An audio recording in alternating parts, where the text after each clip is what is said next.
Have you ever questioned the power of unwavering faith? The kind of faith that stands unshaken in the face of life-threatening adversity. Daniel chapter 3 presents us with a narrative that embodies this profound concept. Let's journey back in time to the ancient kingdom of Babylon. The ruler, Nebuchadnezzar, erects a massive golden statue, 90 feet tall and 9 feet wide. An impressive sight indeed. But this statue serves a darker purpose.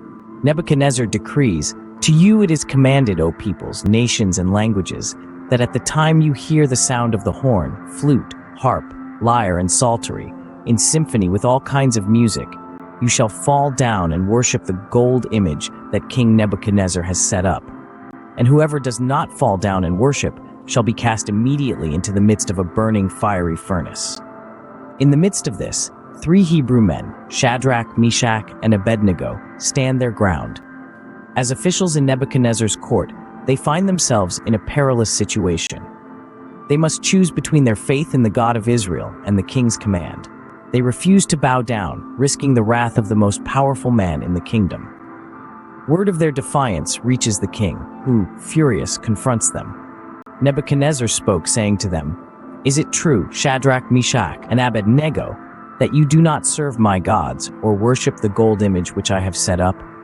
But if you do not worship, you shall be cast immediately into the midst of a burning fiery furnace. If that is the case, our God whom we serve is able to deliver us from the burning fiery furnace, and he will deliver us from your hand, O king. But if not, let it be known to you, O king, that we do not serve your gods, nor will we worship the gold image which you have set up." Their unwavering faith prompts a response from Nebuchadnezzar that is as fiery as the furnace itself. He orders the furnace to be heated 7 times hotter than usual, and the 3 men are thrown into the flames. But something miraculous happens. Nebuchadnezzar, peering into the furnace, sees not 3 but 4 figures, unharmed, walking in the midst of the fire. Then King Nebuchadnezzar said, "Did we not cast 3 men bound into the midst of the fire? I see 4 men loose and walking in the midst of the fire, and they are not hurt, and the form of the 4th is like the Son of God." Astonished, he orders the 3 men to come out of the furnace. They emerge without a single hair singed, their clothes unscathed, not even the smell of fire on them. Witnessing this miracle, Nebuchadnezzar proclaims the God of Shadrach, Meshach, and Abednego as the true God who has the power to deliver his servants who trust in him.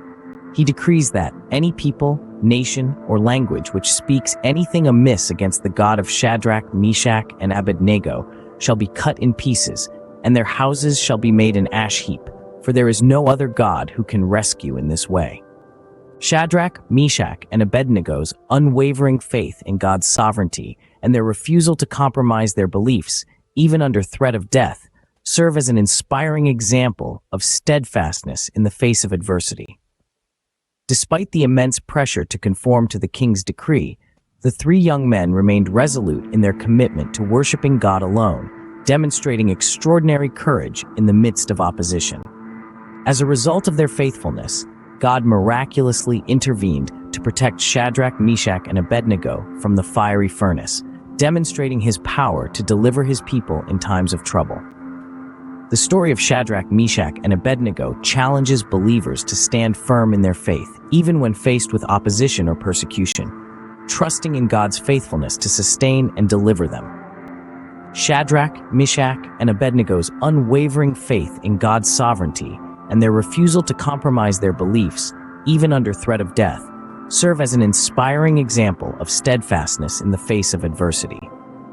It is important to maintain integrity and faithfulness to God's principles, even in secular environments like the workplace.